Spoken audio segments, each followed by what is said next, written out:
Hi brothers, అందరికైతే మనమైతే Rachakonda fort వీరభద్రుని కూడా అయితే చూద్దాం అనుకున్నాం కాబట్టి ఇప్పుడైతే వీడియోలోకి అయితే వెళ్ళిపోతాం.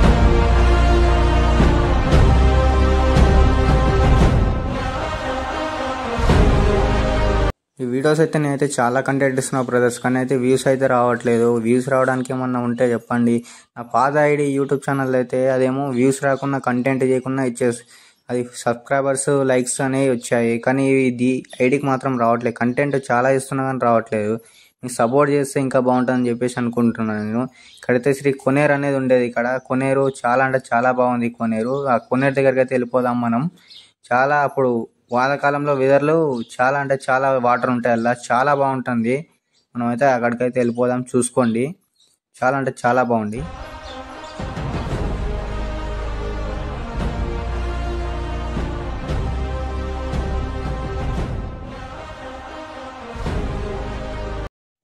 ఇప్పుడు మనం ఈ కొనేరు చూసాం కదా బ్రదర్స్, మనమైతే ఈ కొనేరు చూసుకున్నాం కదా.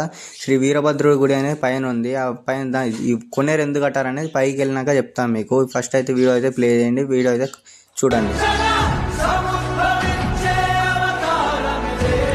మనం చూసాం కదా బ్రదర్స్, ఈ దేవుడు అయితే శ్రీ అభయ ఆంజనేయ స్వామి. ఈ ఆంజనేయ కానీ చాలా అంటే చాలా పవర్స్ ఉంటాయని విన్నాను నేను. ఇక్కడ చుట్టుపక్కల వాళ్ళు అయితే చాలా మంది చెప్పారు నాకు చాలా పవర్స్ ఉంటాయని చెప్పేసి. శ్రీ ఆంజనేయ స్వామికి అనేది పవర్స్ అంటే చాలా ఉంటాయి. ఆ చాలా పవర్స్ అంటే నేనంటే రామాయణం చదివాను కాబట్టి నాకు తెలుసు. అలాగే మనకి ఇక్కడ చాలా మంది చెప్తున్నారు ఈ పవర్స్ చాలా ఉంటాయి శ్రీ ఆంజనేయ స్వామికి అని చెప్పేసి. ప్రతి మనం అయితే పైకి వెళ్తున్నాం కదా. శ్రీ వీరభద్రుడు స్వామి చాలా అంటే చాలా మంచిగా ఉంటుంది. చాలా పవర్స్ ఉన్న వీరభద్రుడు స్వామి గురించి మనం అయితే తెలుసుకోబోతున్నాం. ఎందుకంటే ఇలాగ మనం చూసినాం కదా బ్రదర్స్, ఆ కొనేరు, ఆ కొనేరు నుంచి మనకు వెళ్తున్న దారిలో నుంచి ఇంకా పైకి ఉండే ఇంకా చాలా పైన ఇంకో గుట్ట పైన ఉండేది.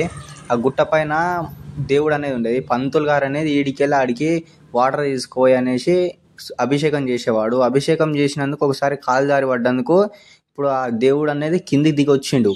అట్లా అప్పుడు స్వామి చేసింది చెప్పేసి కిందికి అంటే తిట్టిండు.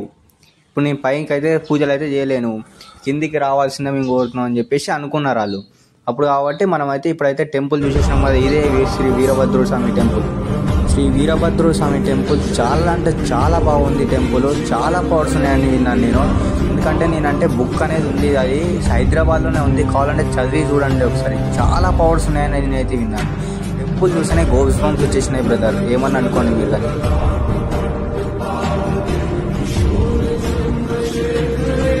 ఈ ఇంకో వీడియో ఉంది గైస్, అదైతే మనం అయితే పైన రియల్గా ఉన్న గుడి అయితే చూపించబోతున్నాం మనము. ఇదైతే పైనుంచి కిందకి వచ్చిన దేవుడు మాత్రమే, అంటే పైన ఉన్న ఒక గుడి చూపిస్తాం. రియల్గా ఉంది ఆ వీడియో కోసం వెయిట్ చేయండి. ఇప్పటికైతే సబ్స్క్రైబ్ చేసుకోండి గైస్.